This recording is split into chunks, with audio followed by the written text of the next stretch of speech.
Thanks for tuning into the Hidden Tracks podcast. You can find us wherever you find podcasts or listen to music. When you have an opportunity, please give us a 5-star review, write a little note, tell us how we're doing. We really appreciate it. It helps us keep this thing going. If you want to reach out to us, you can find us at Facebook at Hidden Tracks. Instagram is at HiddenTracks99, and if you'd like to send in submissions or talk to us or give us any feedback about what we're doing, our email is myhiddentracks99@gmail.com. Thank you so much again for tuning in, and I hope you enjoy the show.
What's up, everybody? I have not Wyatt, because he's getting stitches out of his head today. So I have Alex and Kris from the awesome band Ridgeway.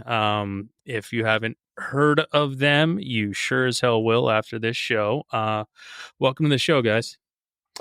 Hey, Shane. Thanks for having us. How's it going? Thanks for having us on. It's my pleasure, especially when I hear some awesome new shoegazy band out of California.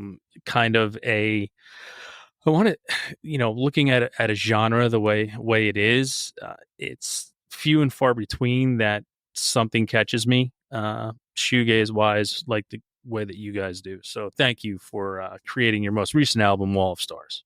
Hey, thank you so much. Yeah, thank you for listening. I love being called a shoegaze band. You you got the screaming guitars, the loud bass lines, the beautiful drum sounds. It gives me that shoegazy, I guess, in an essence too, of a dream pop. Because you kind of can sit there with a candle on and a beer in your hand and just be fine with what's playing. Yeah, yeah, thank you, dude. Totally relate to that dream pop and like shoegaze. We all love shoegaze, but shoegaze is like so popular right now, so I'm stoked when we get lumped in. But then some of the true shoegazers are like, that's not shoegaze. I can hear those vocals, and I'm like, it is what it is. But I'm like, we're just pretty '90s influenced, and shoegaze was prevalent in the '90s, so I think that's like kind of the vibe. What was it that brought you to that 90s, you know, heavier, starry sound? Huh, let's see. I mean, Mm. right off the bat is like when I was in high school, me and Hooper, that's Kris. I call him Hooper, by the way. Yeah, that's my last name. We So, we we met in a marching band in high school, and around high school that time, I think when me and Hooper first met, we were into Warped Tour stuff and into old punk, like Rancid, Flogging Molly, like stuff like that. So kind of general young kids, but then we since we were on the internet and Tumblr and whatnot around that time, like we started finding bands like Title Fight and Tiger's Jaw, and kind of the beginning of like the Run for Cover explosion in like 2010, oh yeah, 2011. absolutely, absolutely. And then it really like around that time is like, whoa, like all these other bands we listen to, like the Warped Tour bands and stuff, are not influenced by what these bands are influenced like by. So just more digging and research into that kind of was like, I don't know, one of the first bands I looked up was like that someone had mentioned that Title Fight looked up to was Jawbreaker. And I was like, oh, this band's really cool. And that kind of started it. And then pretty soon after that into like emo. My friend was wearing an American football shirt before they were really big again. And that's kind of what got me into '90s. Like honestly, Title Fight and Tiger's Jaw, like, and then looking into their influences. And you call you push to American football and say emo, but Jawbreaker's Dear You was one of the first emo albums ever. Definitely, yeah, yeah, I totally feel that. Uh, and that's actually why that that was one of the first vinyl records I got back in the day. I love the cover. I love the art. They had done a reissue. My friend worked at a record shop, and I vibed with it. But to be honest, I loved everything about it. But I was kind of like back then. I was like, there's like one or two tracks on here that really speak to me, and it's like the obvious ones, but like the rest of them aren't uh that exciting. And then like honestly, I found it the same with like American football too, where I was like, yeah, I mean they have Never Met and like another track or two, but nothing was catching me too much, like except for like the hits. I was like, oh, these hits are the shit. Yeah, and Especially as a high schooler coming out of the Warped Tour scene, I was really, I was trying to get out of that stuff, and my attention span was a little fickle. I understand that, and for me, I love how you said old punk, like Rancid and Flogging Molly makes me just feel so fucking old, considering that that was new punk for me at one time. But you look back at stuff like that too, and I think taking the influences that you see from Title Fight and Tiger's Jaw and going back and finding it, that was for me growing up. Some of the greatest stuff was when I'd get a CD and see what the other bands that the bands thanked in their liner notes, and finding bands that way and finding influences. And for me, Jawbreaker, I mean, I got a Jawbreaker tattoo after 24-Hour Revenge Therapy, which was one of my favorite albums. And then Dear You came out, and it was completely something different. And, it was along the lines of the Sunny Day Real Estate's Diary. And because it all came out at around that same time and opened my eyes to a whole new world of, wow, what is this sound that I've never heard before? And for younger bands to have those influences too is awesome to see. So I commend you for that. Yeah, truly, you know, I I think me and Hooper were like kind of in the need for to find something that we liked, because like, you know, there were the hippie kids. Some of the other kids we like went to school with, like they were into like old 80s hardcore. They were the kids that were into the 70s stuff, and then like we were kind of listening to like pop punk and like hardcore, like post hardcore, like A Day to Remember type stuff, like Warped Tour stuff, Very much the really. Warped Tour music.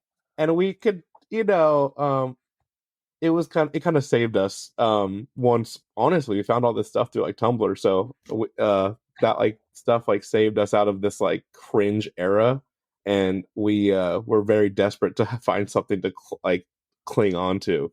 Well, Yeah, we definitely needed something new. And it was totally during the whole like Tumblr, and then also like the whole like Blogspot era. So like Sophie's Floorboard. Um, there was that Absolutely. other one, stuff like that, where it's like I'm just gonna scroll through this list and we see were what this band is, and we then were download their whole downloaders. discography. Yeah, yeah, the younger generation, such as you, had it so much easier because I had to save up all my money to buy a CD and then read the liner notes, and there was no way for me to go hear this other music unless somebody else had it on, or I'd spend 2 hours in the record store hoping that the guy was going to play it. Yeah, I mean, totally. and I mean, I think like I was lucky because like Hooper here, he was the pirater. So I would be like, I heard of this band. He'd be like, it's in your email. Like, I he'd- got you right away. That's awesome. Now, when you were, from those times of trying to find those bands, I mean, you already said you were in the marching band together. Hooper, when did, if you don't mind me calling you Hooper, because that's what's popped up here, and Alex is calling you Hooper, so we might as well stay with Hooper for the rest of the show. But when did music take a hold of you, as a kid, to kind of push you into a marching band to start finding your own way into other stuff? Well, I grew up in a slightly musical household. Like no one necessarily played instruments besides maybe my uncle who like played guitar, but like my grandma, my mom, my uncle included, they were all showing me different eras of music. So like my grandma was like Beatles, Elvis. My mom was definitely like the 80s hair metal stuff like that. And then my uncle showed me the cooler metal and like punk music. So I was always around that. And then I played music in school, just like Alex did. And just from there, like the drum line came to my school one day, and I couldn't get the beats out of my head. I like was tapping on the desk all day. And so it kind of just went from there. And then I met Alex in high school, and he kind of just forced me to be in a band. Here we are, like what, 12 years later now? pretty much more than that actually, because I met you a couple years before Ridgeway started, maybe a few years Sure, before. yeah. So yeah, like 15. So for you, Alex, did you kind of have this same, musical influences growing up, that you grew up in that musical household, or what was your growth mine like? mine was a little different.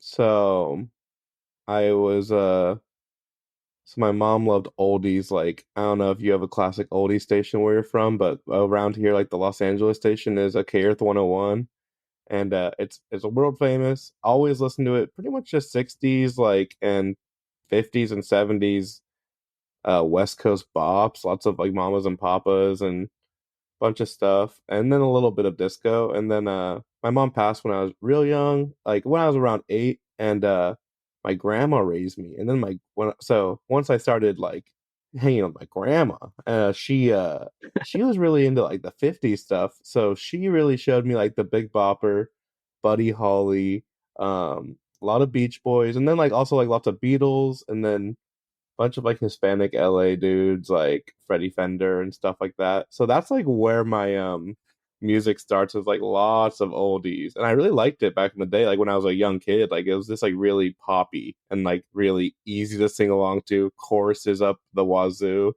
And then I think I had like a hair metal uncle as well, that he got me into Kiss. And then Kiss was my first concert. And then Wow. I think by the time I was like 9, 10, I had like kind of started to be like, I had heard the word Green Day around, and then American Idiot dropped in 2004, and then I was kind of like into current stuff at that moment. I was like, okay, um that's when the discovery started, you know? I was like, and then I found out a Good Charlotte, Fall Out Boy, Sum 41, and it just didn't stop from there, like until now, you know? Yeah, it's the rabbit hole. Yeah. Yeah, that musical, evolution and having those influences behind you is, for me, extremely important. I mean, you brought up the Beach Boys. That was my 6-year-old self the first time I heard the Beach Boys. My life changed forever. And like that's what leads me to where I am today, because just hearing a sound like that was different. And we had the oldie station here. It was CBS FM 101.1, Cousin Brucey playing the hits. And it was Hey. it was Always the all 101.1. yeah, I mean, that was the station, and that's what my parents would always have on. And one day, Beach Boys came on, and my life changed forever. And much like you, I spent, a lot of time being, my parents were around, but raised by my grandparents. So from them, I got early jazz, and I got vocal jazz, Oh, and then my Nice. parents were doo-wop, 50s, 60s, and my dad also loved folk music. And then I had a brother. My brother was 10 years older than me, so he was the hair metal. And then my sister was 4 years older than me, and she was, the new wave, the Cure, the Smiths, and all that, and Echo and the Bunnymen. So like big hair. Mm. I had this musical evolution to same thing as you. Like I found Green Day and it was Kerplunk. And one of my first shows was Seaweed, Green Day, Bad Religion. And after that, it was like, Wow. fuck, there is so much bigger of a world of music out here that I'll never be able to find it all. If this is how much music I've already had before me, what the fuck does the future look like? And right now, the bands such as yourself, you are the future, and it's awesome because there's all different sounds coming out. So pulling from all those different experiences probably lends a little bit of credence to the sounds you guys create. If I can speak, to that. Absolutely. Honestly, I 100%. I realized it when I was saying it because I'm the pop guy in the band and I'm like pushing for choruses and staying simple. And when I was saying it, I was like, dang, that's all that 50s influence, low key. I didn't even think about that. Now, much like Yeah. the music that you are creating, is there a tendency to stay to what you're doing? Because I mean, from going from Marlowe to Wall of Stars, I mean, I could hear a difference. Slowed down a little bit. It was a little more technical and slower. Are you making conscious decisions to do things like that, or is that just the songs that you're creating at the time? I think and I primarily write the songs as a songwriter before I bring them to the band, you know? And so if you listen to even our first record, Give, that's pretty chaotic. And like really it's just because we were young and having a lot of fun. And I think I've just slowly been getting more into writing the songs that I want to write, and I want to uh emulate more of the music I listen to on a more day-to-day basis. Because like I don't know, Give was like straight up had like math rock parts and breakdowns and screaming Yeah, it almost. was it was mathy, very. And that's just the world we were in at the time. We were very kind of ingrained in the DIY scene and like lots of screamo influence and post rock and heavy bands, like so much genre clashing within our world. And then and then Marlowe comes around and it's a little bit more refined into okay, there's like we kind of have created this great relationship with our producer Corey from Gleemer. Gleemer is awesome, and Corey started showing us a bunch of stuff, even like '90s bands and like Guided by Voices and Yuck, and so then when we were writing Marlowe, we had like a little Corey on our shoulder, and like Corey's like totally our mentor and like, fifth member of the band, and like uh it just got a little bit more. I think the songwriting got incredibly like we were focused on songs with Marlowe compared to riffs and parts. It was like let's make sure the songs are good, and then I You think actually have more than one chorus. yeah, really, truly, because like there's not a single chorus on Give, and then from Marlowe to Wall of Stars, it was like uh I think I had all the tools in the toolbox ready to do what I wanted to do, and it was kind of a concept record, so not saying that like we're pushing in this direction but it's kind of the mood I was in for those. It was like the coming out of the pandemic record.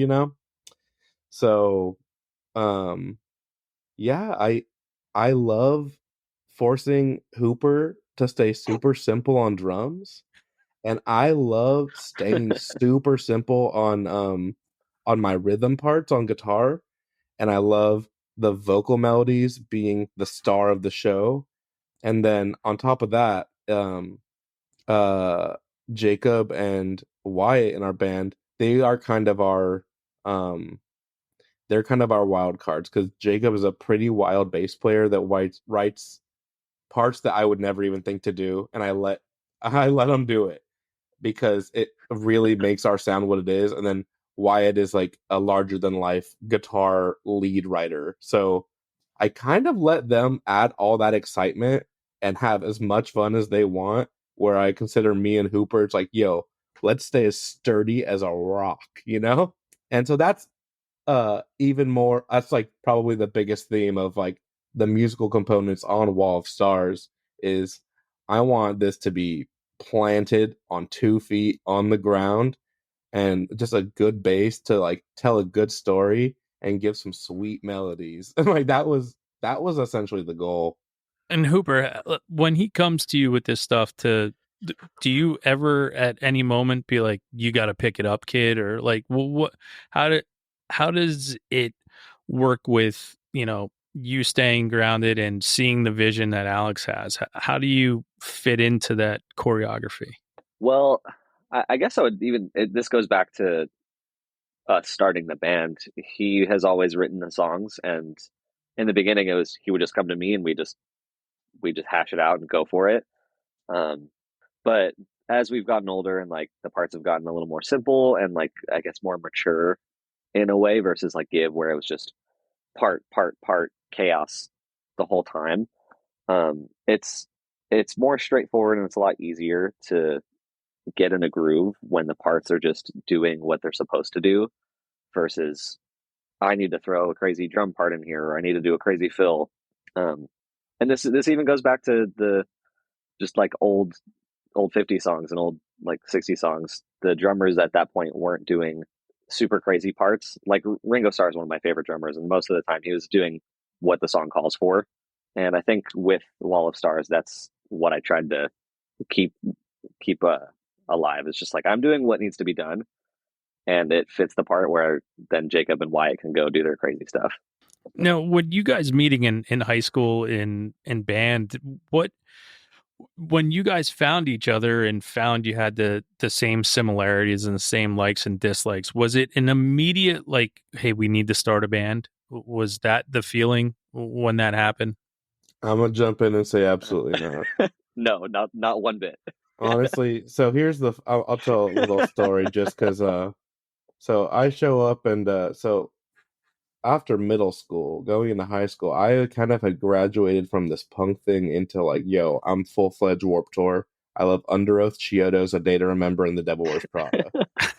And I love Nirvana and I love Rancid still. That was like where my mind was, and I think I think it was our second class of the first day of high school was a band class, and I Yeah, walk in, and I think Hooper is actually, I played baritone saxophone, and I think Hooper was also playing baritone saxophone, correct. and at the current time. So I walk in, and the band director is like, "What are you playing?" I was like, "Barry," and he's like, "You're sitting right there." And I walk over, and I see Hooper, this curly hair, pimply face, and a flogging Molly t-shirt, like the Hot Topic one, and I was instantly like, poser. I was like, because I had already been in my head. I had been through my punk scene. I had already made my stud jackets. I had been painting shirts. I had been like ripping jeans, patching up jeans, and everything. And I was like, this kid with Vans and the green flogging Molly shirt, whack. So instantly in my head, I was like, this kid's my enemy. And then also, I feel like he was kind of like, he wasn't enthused by me with my sick ass, metalcore shirt yet. Like, I think I was wearing a Escape the Fate shirt, like first day of Yeah, high it was the school. white one. Yeah, the white one, and You had so slightly curly seen hair and you had plugs. yeah, so it was kind of like it's kind of like putting two cats in a room. You know what I mean? So I'm guessing, Hooper, that story stands up to your recollection of how it worked. Oh, 100%. Absolutely. And to finish off the story a little bit is that Hooper eventually he wanted to do drumline, and I also wanted to do drumline, but Hooper made the switch pretty fast to drumline and Yeah, it percussion. was pretty right away. And then I really wanted to because I was over saxophone. It was sucked to march with it, and I was into drumming. I've been into drumming, and like I love beats. And so Hooper was able to switch. And then since Hooper switched, my band director, who was this British asshole, essentially, he was just like, "I'm sorry, but Hooper just switched. We need you on baritone saxophone." I was like, "Yo, this doesn't make any sense. I don't want to do this. I want to play drums." And then so I kind of resented Hooper for that because he went to drums, and then I started a couple bands, and I was in a band from middle school that had played my first shows, and then What was the after a name of that couple, band? that first band was called Wax of the Wicked. Wow, that's not terrible. It's not terrible, but I think it is pretty online band generator created. I'm not too sure, but I'm pretty sure I think it like came up like Wicked Wax or something, and then we did like Wax of the Wicked. But there Wow. were a few tracks there, not gonna lie. Um, so after a couple bands like imploded, I think me and Hooper started pretty much jamming together like end of sophomore into junior year. So me and Hooper had been That summer. buds for a couple years. After kind of hating each other, we grew to like each other, and I think I got him into smoking weed, and and then we after just we The love the gateway to music. every band. Pretty Yep. much. So I think I talked him into it, and then I had all the gear. And then I think our biggest thing, which maybe I shouldn't say this out loud, but we used to it's like what drum parts can we steal from the high school? Like what we need parts for a drum Yeah. set. So it'd be like, okay, I took a hi-hat stand that was thrown in the gear closet. It's like, oh cool, like oh we got a ride cymbal. and and the thing is, in middle school, my band teacher was so cool. He was giving me parts of that drum set from the middle school. So I had pieces, Hooper had pieces, and we were just trying to build it together because no way were we going to be able to shell out hundreds of bucks for a kit, you know? Yeah, at So like 15 years old. so that was like the goal. It was like, let's piece together with what we can. And like, I have an amp, I have a guitar, and if we can get you a kit, then we can start grinding. And I think like the first Ridgeway kit was like pretty janky, and we rocked with Oh, it for a while. Like, absolute Frankenstein kit. 100%. And then one year for Christmas, my mom got me like the sound percussion, like $300 drum set for Christmas or whatever. And I was like, okay, we can work with this. upgraded. Yeah. Now, after having that mortal enemy feeling, was there any apprehension to starting something, Hooper, with Alex, or No, just because like we were in high school and high school goes and like the drama between friends and like as he said, like bands imploded and like that the last band that imploded led to being better friends. Um and from there it was like, okay, like this is gonna happen. So and Yeah. then once we started jamming and like getting to it, it was like this feels right. So really, I think it was bringing up old feelings, but I like me and Hooper were both in two separate bands that had kind of imploded. Where and I was kind of like I had quit band and I started choir because I was like I need to start learning how to Mm. sing, and then I also started smoking weed, and then so I got like kind of exiled from all the band kids, and so at that moment, they were all like, "Oh, Alex is a bad kid," and like he's stealing our drum stuff, and then I think Hooper was just like Hooper was the only person at that time at that moment, which is sophomore year, that was like no, I actually prefer him compared to all of y'all. He's actually like he's actually sick, and he's actually cool to hang out with, and like so Hooper stuck by me, and I that always meant a lot. And so really at the end I was like, and also I used to make fun of it because I was like, Hooper, you're not that good of a drummer, but we need to freaking practice so we can get you decent enough to play some shows or like do something. So we literally that summer, I think between sophomore and junior year, like we hung out all the time and like literally just trying to like write title fight style drums, like just fast, but then epic and big. And at the same time, I'm learning how to like find what cool chords are that aren't just power chords, because the power chord thing was a little bit rancid, a little Green Day, a little Blink 182, where like a little dated at that point. yeah, some of the other bands like Title Fight and Tiger's Jaw were using like kind of like emotional sounding chords, and that's kind of what started it all. We just learned how to make the music that we were interested together at that time, and then that's where it really started to blossom. And like we were trying to learn our instruments, but at the same time, without knowing it, we were really developing our style.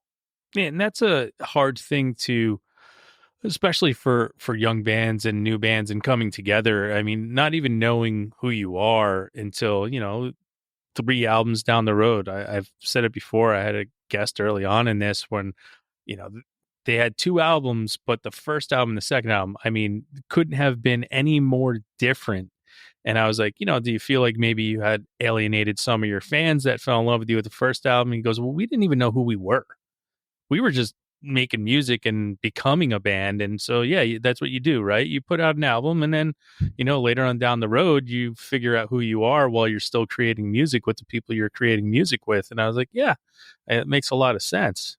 Absolutely. I mean, Totally. I totally agree. And we're in that kind of right now. I mean, we had a bunch, like 3 EPs before we did our 3 albums, but now at this point, a lot of people are still asking us to like really play some of those old first album songs, and it's that's a really good sentiment. It's like we were really just figuring out what we wanted to do, like and how to do it. Yeah, you were learning on the fly and learning to be a band, and that's that's part. You said the word earlier, the more mature sound to where you are is because you're growing and you pull from experiences, so everything can start to sound a little different. And I mean, Hooper, if you were in a couple bands that imploded, I mean, we got Alex's name of his first band. What was yours? Oh God. So this first one I like don't even count as a band just because we like played one like contest thing. That's won, like, that's a band. That's more. Yeah, it was called yeah. Rain Tracks. Rain Tracks. Rain Tracks. Okay. Dog shit name.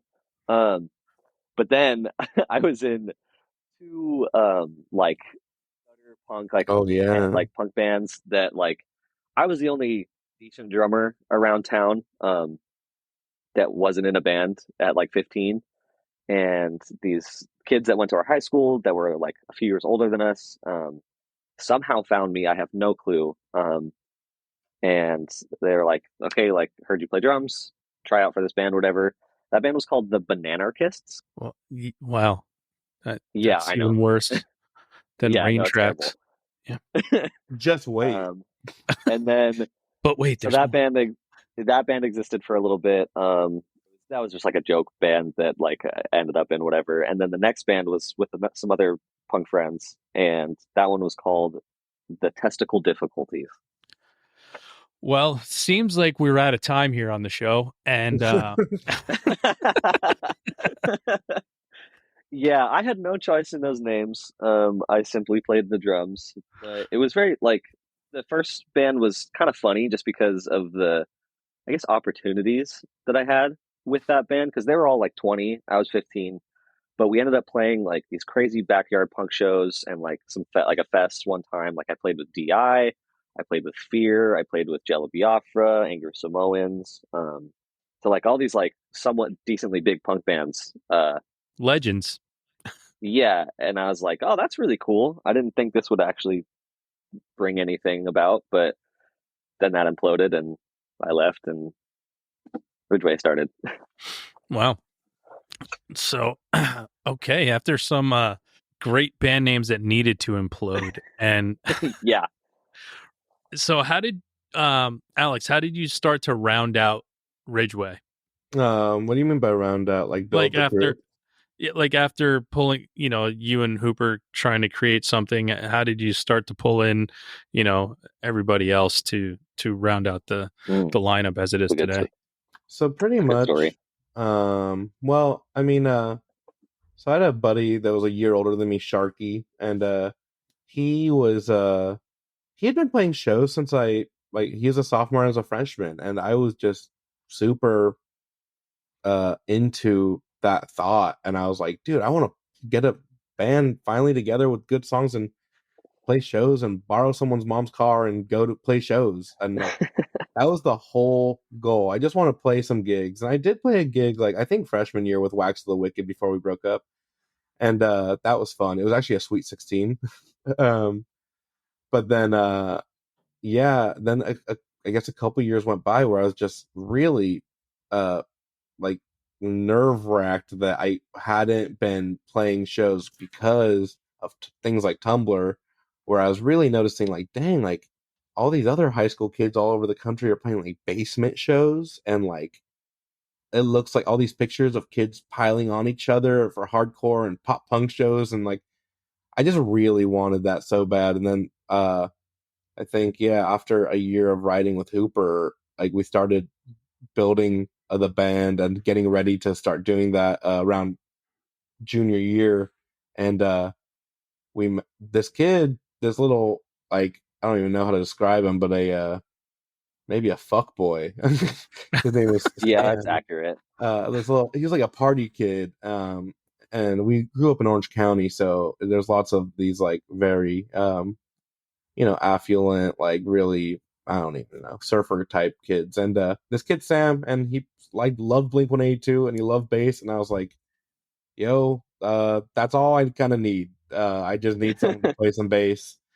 And so I got him in the mix, and then I think we played as a three-piece at a house show through some weird connections, and we probably our second show, and we met all these kids from the other high school a couple towns over that they all liked like Modest Mouse, Brand New, Explosions in the Sky, and Screamo and Joyce Manor and Title Fight. And I was like, whoa. Because at our school, it was like me, Hooper, and our friend Sydney that knew about any of this. And so there's like this whole group of kids that are into this. And so we played this show and they all loved us. And so at that moment, that day I met Wyatt, who went to the other school, and like he was wearing a Story So Far hoodie, which was kind of like, I was like, yo, I'm the only one at my school that wears a Story So Far hoodie. You're the one at your school? And he I literally instantly I was like, yo, do you play music? He's like, yeah, I play guitar. I just got a half stack. And then I was like, sick, want to be in the band? And he was like very apprehensive. He thought Hooper was like 30 because Hooper, since he's been 12, has had like a huge beard.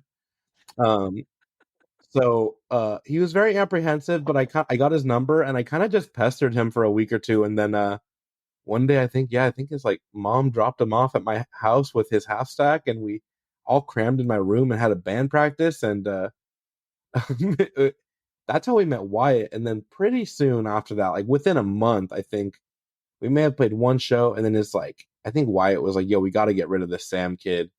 I know a guy." And then that's where our first, I call him our first, but it's actually our second bass player, Parker, came into play, and so that was when Ridgeway really started grinding on shows, and we started organizing ourselves pretty much all of like our senior year and so forth. And that's how I rounded up that first group of Ridgeway, and really ever since, like we've added Jacob to the band on bass because Parker had moved to the Bay Area for college and still lives there.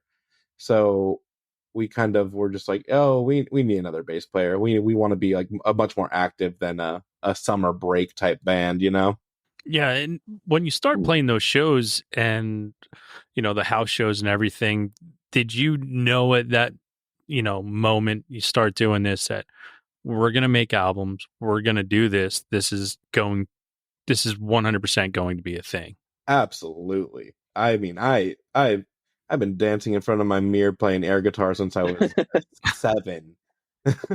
And I was like so thirsty for this. And what was so cool is like once we started throwing shows, like we realized that like the shows that we set up and that we throw amongst with our other friends we had met, like those were the sick shows. Like, um, and honestly, just like a lot of kids wanted to come and party, and we were like, okay, well, we're gonna play tunes, and honestly, you guys can mosh if you want, and it was hella fun, and yeah, we definitely were taking it seriously, but we were also um kind of aware of like, yo, we're all broke. I don't think any of us really had a job yet. Like maybe I think Wyatt worked at the smoothie spot. Yeah, I Um think that's it. and so it was pretty hard and to really get anything done until I think we are probably at least me and Hooper were 18, and then we can start, saving some money, and then we started making some money through the band. Um which like all the house shows we used to throw, we threw a bunch that were super crazy, like 200 I, kids multiple I think we times. threw nine Yeah, total. 9 of those house shows, and then like around like maybe like show 5, I was like, what happens if I charge $5 at the door? And then I was like, it was like the first time in my life I was like, at the end of the night I was holding like $800, and I was like, this is insane. Like so I think once we got that, then we were like, yo, with this type of money, we could like go on a tour. We could like do a tour in 2 cars. And I think that's when we were 18. Me and Hooper had maybe, yeah, we had been graduated already. And Yeah. so then that's when we started really like seeing the bigger vision.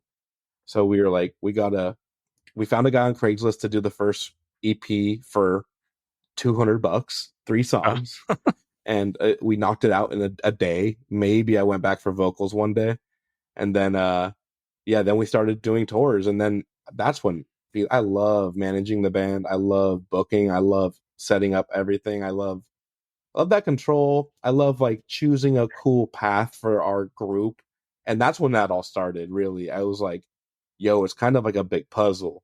You kind of like find these contacts, and then like you share your music online, and then like maybe they will say, yeah, I'll set you up a show with like my band, like, and so that's when that all started. That's where my love for that began.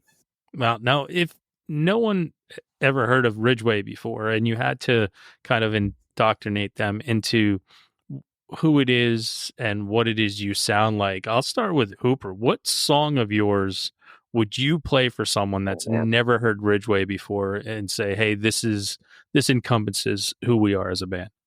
Oh, that's a great question. Um, I mean, off the bat, from Marlowe, "Real Blue" is one of my favorite songs that we've ever written. It's one of my favorite songs to play. It's Um, one of the three that that one, I have. yeah, that one's probably one of my favorites. Off of "Give," like our most popular song is "Paisley." That's usually the one that we show people. Um, but then off of this new record, like "Earthquake" is probably really, really up there. All right, how about you, Alex? I think the new record's still growing on me and people, but I think for a long time here off in Marlowe, I'd say Stadium Cinema is my probably might still be my favorite Ridgeway song. It's my And favorite Ridgeway song. I have so Hooper said "Real Blue," so I have off of Marlowe's Stadium Cinema, "Real Blue," and off the new album, I have "Floodlight" and "Golden." dang, Ooh, nice. you're a B-side guy for the new record. I like that. But yeah, Stadium Cinema is my track. Honestly, it's like super exciting. The vocals express a good because like my big thing is like, yo, I there's all these shoegaze bands and there's all these like hardcore bands, but I think like what sets us apart, and this is a little bit like on like my feelings towards music, is like, yo, I'm actually trying to sing like really good. I'm trying to sing really good tunes. I want to like I want to make a record that you can play in a salon and it's not like turn off this like racket, you know? So Stadium Cinema, it's like, first of all, it's like a love song. And I was like, that's like the first one we ever really did that wasn't like, I hate my ex, you know? So So I was really turning a key there, and it wasn't like I hate myself, I hate my ex. It's like, oh yo, like I like it's like a happy song, and so yeah, that's I usually show people that one, and then I don't know, for the new one, I still haven't picked my favorite one. If it's someone that's like likes a little bit more heavy stuff, I would probably show them the new song "Give It Up," and then if they like I don't know, if it's an old person, I might show them one of the lighter songs like "You Got High" or I don't know, "Alex Is Back" maybe. I'm still deciding on the new record, but Stadium Cinema, that's my top. All right, nice. Now, we heard, Alex, your first concert was Kiss. How about you, Hooper? Well, what was your first concert you ever saw? First cool one was the Addicts. I didn't ask for I think I like cool. the House of Blues. Fair enough. I want to say Because I'll tell you, my very first concert ever was Kenny Rogers. So it's not like I'm trying to be cool with my first Um, concert ever. I think it was definitely something country related because in the early 2000s, my mom really got into country. Um, so I want to say it was like Josh Groban. No, that's the musical guy. I think Leanne Rhymes, something like that. It was at this local venue where we grew up called the Coach House. Oh Um, God. that usually local acts, but they randomly have really big names come through. So yeah, I think it. I want to say it was that one. All right. A little fuzzy on the memory though, but All the right. cool What was one your was the Addicts. what was your favorite show you ever got to watch? Oh man, um, I mean, one it was somewhat recently. It was the day that Donald Trump got elected, so not a great day, but it was Turnstile, Angel Dust, and Big Bite at the Constellation Room, and everyone was just on edge, and a lot of emotions going through, and getting to see Turnstile in a smaller room versus like a humongous room like how they are now. I can distinctly remember the whole show. It was fantastic. Nice. How about you, Alex? I there's like kind of a my memory for my favorite show. So I did like a backpack trip like maybe 4 or 5 years ago to Europe with my friends, and I got myself tickets to see Deaf Heaven in Prague, Wow. and I ended up going alone, and no one there spoke English, and and then like I went to the merch, and like the merch guy was really cool to me because he's like, "You're from LA? I'm from LA." I was like, "Dude, what's up?" I'm like, "Will you take American money?" And he's like, "Yeah." Um, and so I think that's like it was just such a crazy experience of like I felt like I'm here because I love rock music, and there's no social aspect to this right now because I can't even talk to these people. And uh and I also had never been to a show alone. So because my friends that I was with, they were doing other things, I was like, I want to go see this band. And I'm not even the biggest Deaf Heaven guy, but there's something about that night that was just so special to me. And I remember at one point, and I guess they do this in Europe, I don't know, but kind of the metal crowd came out for Deaf Heaven, and they did this thing where they like all put their arms around each other and just like headbang together. And at one moment during that, I got put in this like arm around each other moment with all these long hair Europeans like just like headbanging to these like blast beat Deaf Heaven parts, and like it was kind of like pure bliss. I felt like I was in a dream because I really can't communicate with anyone. I'm like floating in this world. Um so yeah, I think that's like my favorite show I've ever been to. Still probably. That's awesome. And those are the moments I travel a lot for real work. And I mean, my number one thing, as soon as I get to where I need to be, I look at to see what music's playing around. And I have no problem going to shows alone. I sometimes I prefer it, just because at certain times, like I don't like depending on someone else or having to live by what they want to do. And sometimes when I go see bands, I'm like, as soon as I hear this song, that's when I'm going to be out. I'll be done for the night. I got Yeah, what I wanted and I I get to feel go. that. and then I don't have to wait. Oh, we're not going to stay for, a lot of times. Oh, they're going to do an encore. I'm like, yeah, I know what song they're going to play for the encore. I can listen to it on the way home in the car. I'm good. and I also don't have to fucking beat 90 fucking people out the door to get the fuck out of here. So True. I relate to that a lot as a recent, I feel the same. I'm kind of like, I want somewhere that's really comfy where I can sit in the back and get out fast. yeah, I'm an old man now, so I'm always looking for, there's a lot of venues outside of New York City, and there's a couple in Jersey that I go to, a bunch in the city, and I know everybody's just like, just follow Murph. He's going to lead you to where the chairs are and to where the best view of the stage is, and you'll be fine. Just follow him. Nice. And when he gets up to leave, you should leave too. He's got it. He's the guy. Now, in your life, for me, there's music that there's bands that never let me down. When there's a moment when I don't know what I want to listen to, but I know I want music, it's band that I constantly turn to. Do you have a band in your life, Hooper, that you constantly turn to when you're not sure what you want to listen to, and you just know you're not going to be let down if you put it on to listen to it? Yeah, they've been brought up multiple times. It's gonna be Title Fight. I looking through just like all of the music that has been listened to over the years. If I really, really don't know, it's gonna be that. Just because all of their albums, bangers. There's emotional attachment to it.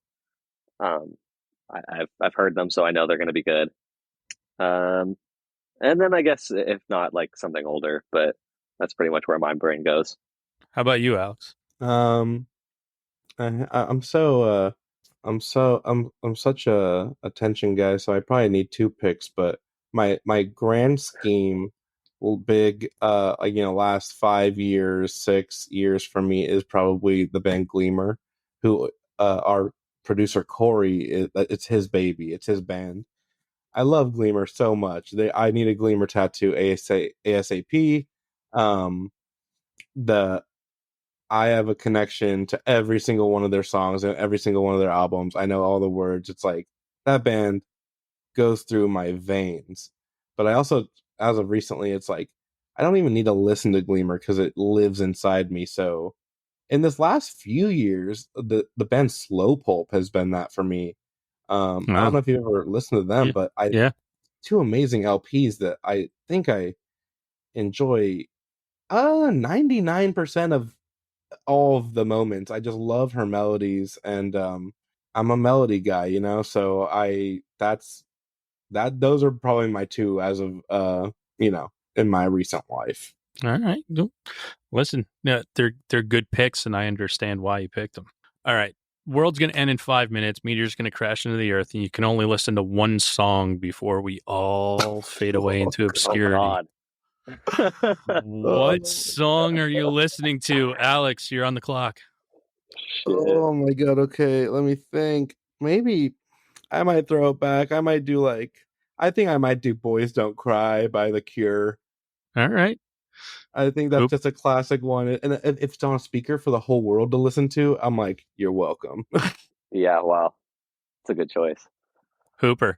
My brain went to either Old Man or Heart of Gold by Neil Young. That's good. Wow. Going back. I like it. I like that a lot. Yeah, I love that record. How about you, Shane? You got one? Yeah, mine's tattooed on my arm, and it's Over the Rainbow and Ray Charles doing it. Oh, that's a really good one. I mean, I'm into that old stuff. Ray Charles was a big one for me, so I appreciate that.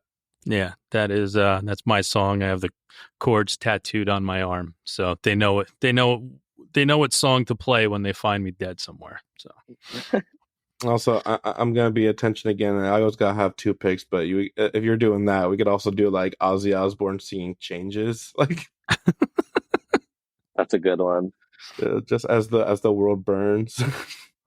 All right, how about a musical memory that kind of takes hold in your brain. Like I always say, there's this one part of in the back of your brain that, for better or worse, no matter what, this musical moment memory in your life just will stand the test of time. And even if you have Alzheimer's, it might be the only thing you ever remember. I'll kick it off because for some musical memory, are you talking about like my musical memory? Doesn't Or like matter. Ridgeway. Like Any musical memory, that for some reason has just always stuck with you and is never going to go away, as you feel. Dang, I might say a funny one actually. So uh so the first concert I ever went to was a Kiss concert. And like I said, and during that show, I'm like kind of like it's like an arena, not an arena, an amphitheater. So I'm kind of like far up on some seats, but they had the huge screens on the side of this stage. And at one moment, they're like it's like a sports game where like the cameraman is like going to the crowd and stuff, and then it goes to this woman, and she just flashes the camera, and then her boobs were on the big screen. I'm listening. And this I was 7 when this happened, and I had never really even comprehended the concept of boobs. And I remember Paul Stanley and Kiss was just like, God damn, that woman is cold. And and that it's like, you don't remember too many moments in your life so good, except like that was one of those moments, like the visual, the feeling, the sound. I will never forget that moment. And like where I was in Irvine Amphitheater, like so yeah, Wow. that's my musical memory. I'll never forget that moment. My first concert, Kenny Rogers, had a boob implication as well. It was Brendan Bernarina. I'm probably 7 years old, 8 years old, maybe. It was my sister was in love with Kenny Rogers for some reason at that moment in her life. So we went, but this woman went running past us and threw her bra on stage. And I said to my mom, I said, why is she giving him her dirty underwear? And I guess back in the early 80s, that's what you did. You just took your bra off and threw it at people instead of flashing. Yeah, that them. was the thing. I guess there was a little more respect. There wasn't flashing at Kenny Rogers. It was like, hey, here's my bra. But yeah, I had boobs at my first one too. Ipso facto. There it is. You know, it's so funny because we're same age. My uncle who took me to the Kiss concert asked him, I was like, oh my God. And then he's like, yeah, so those are boobs. And then I remember I was like, why? And then I remember he said, like, sometimes you just rock so hard that the women show you their boobs. Now the real reason why you got into music comes out.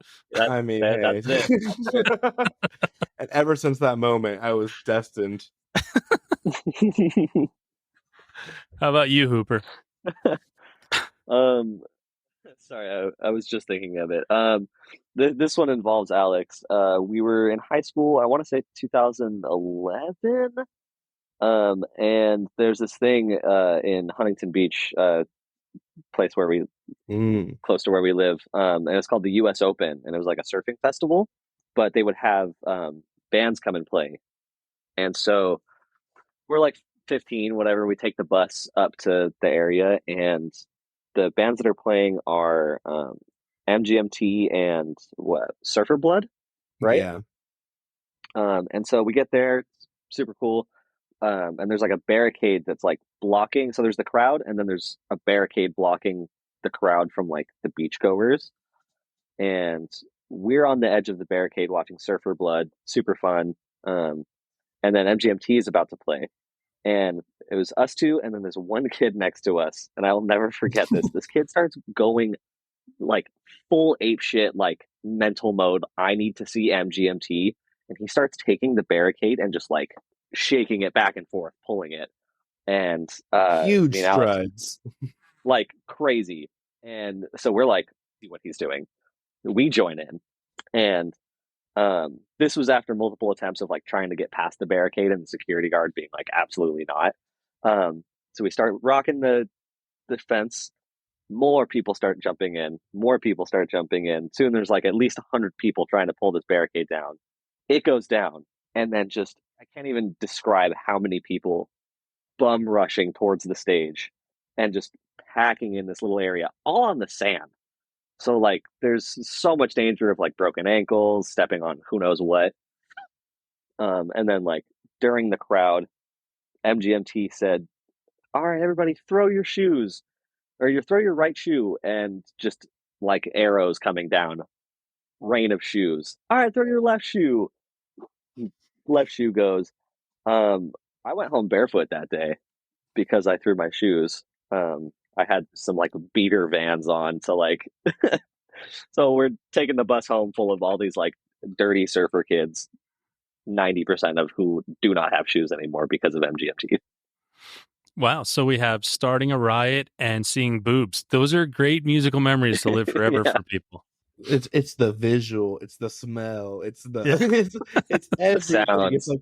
It's like those moments are so specific, and oh my god, I remember the MGMT thing when they really realized that they had made the wrong decision. Once maybe like 2,000 shoes were flying towards the stage.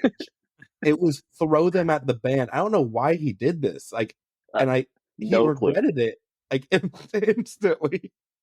It was like, like in like Mulan or like Lord of the Rings, where it's just like thousands of arrows coming at you. That, but shoes.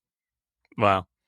Yeah, that's like you definitely don't remember this, but if anybody watched wrestling, ECW, and Mick Foley Oh asked yeah, for a absolutely. chair from the audience, every single they just person in the audience threw the chairs in the ring. Yeah, Oh god. I'm a big wrestling fan, and that's like a huge one. Yeah. I actually just met Mick Foley recently. Nice. He's a wonderful guy. I served him Oh, dinner sweetheart. once. Such a sweetheart.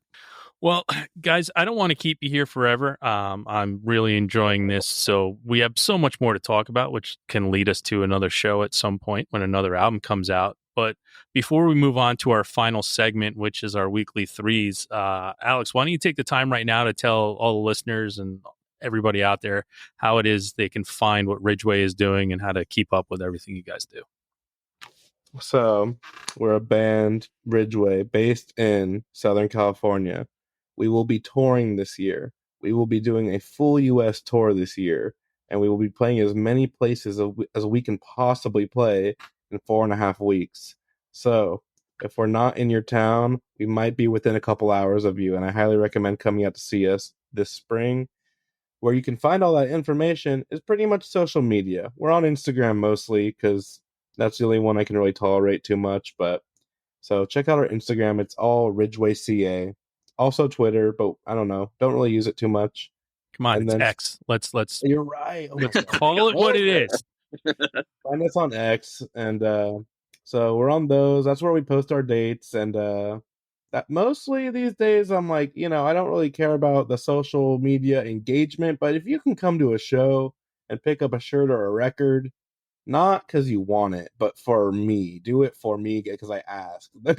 That would really jazz our lives up and put some gas in the tank and give us a reason to keep doing it. So yeah, just check out the Instagram. That's where we post all our flyers. New record is out, Wall of Stars. We have an album release show this coming month, February 1st, where we're gonna play a bitchin' huge Ridgeway set that we've like never done. I think we're playing like 13 songs, which typically we play 8, so it's kind of big for us. And I think that's pretty much it for how to get a hold of us. If you want to book me on a show or give me a bunch of money, it's ridgewaycalifornia@gmail.com. So hit me up. Nice. Well, we are in our final segment. It is our weekly threes. This is when I tell everybody to pull up their Spotify or wherever they listen to music. And it's 3 things that you're listening to right now that you would like people to check out. So, Hooper, you get 3, and Alex, you get your 3. When you're done, I give my 3. Oh man. Okay. Give me a second here. Okay. Check out the band Prize Horse of ours. They're just about to put out a new album. The album is gonna be called Undersound. Undersound. Thank you. So check out Prize Horse. Check out this band called The Chisel. They're from the UK. Nice. For I fans know of them. Chubby and the Gang. And check out the band Alien Boy from Portland. All right. Awesome. Alex, you're 3. All right, so I recently found this band. They're called Thingy. And the song Letter Bomb is so good. This is members of the band Pinback, who is one of like Ridgeway's favorite bands. Absolutely my favorite bands. I heard this on a mix and I was just like, oh, this is Pinback. And I looked at it, I was like, oh, this is Thingy? Who the heck is ripping off Pinback? Looked into it. It's been a band just as long as Pinback, and I think they have a couple records. I think it's Rob Crow and some other people, but it's a little bit more And straightforward and a little bit more punk slash post hardcore influence. I say that vaguely, but a little bit more drivey compared to intricate like Pinback.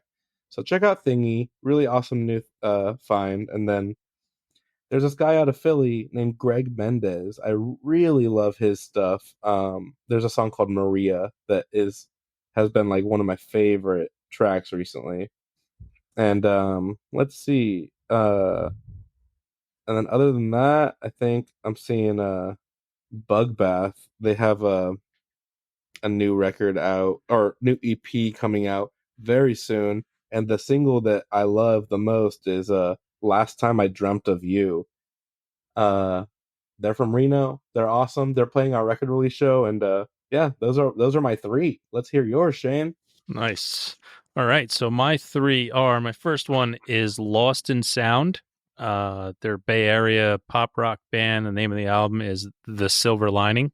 Number 2 is a British punk pop indie band called The Lonely Surf. The EP is Good Times, Sad Times.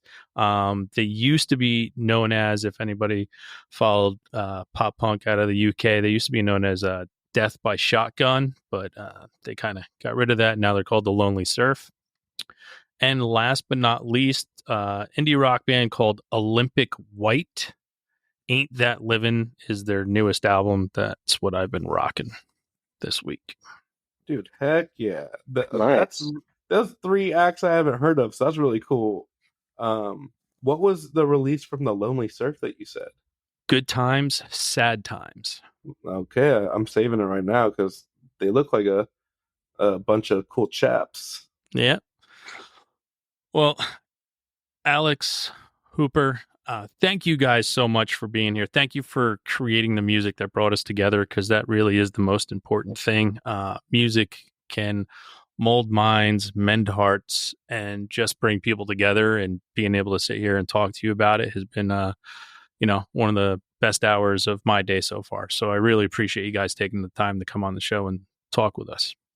Dude, thank you so much, Shane. This has been a really cool conversation. I didn't know what to expect, but you're a cool guy and you like a bunch of cool music, and you're a good talker, which is awesome. Well, thank you. I appreciate it. You guys are great artists. I can't wait to see you hopefully on your tour through America. I'm right outside of New York City, so if you ever find yourself in that area, you hit us up and we will be there. Hey, Brooklyn on 420. Absolutely, yeah. Let's do it. Yep. Brooklyn 420. All right. Well, guys, and everybody out there in the world, you know what time it is now. It's time to go out, listen to Ridgeway, and have a great fucking time.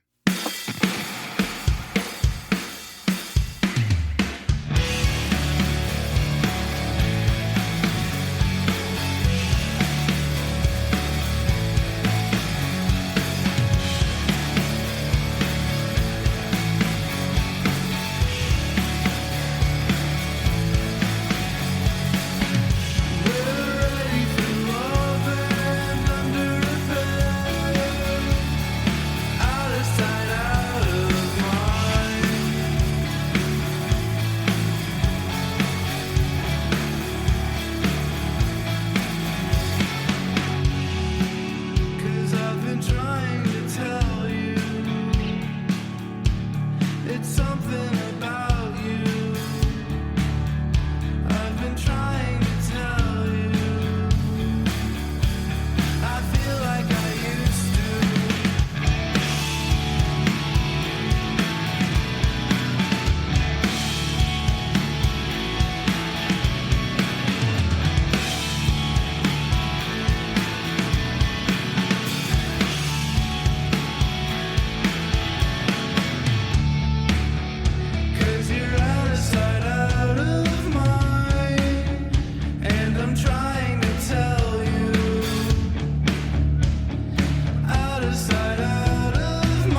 Thanks again for tuning into the Hidden Tracks podcast. We hope you enjoyed this week's show. Don't forget to follow us on Instagram at HiddenTracks99. Also, send all your submissions to myhiddentracks99@gmail.com. Tune in next week. You may find your new favorite band, and don't forget to go out and have a great fucking time.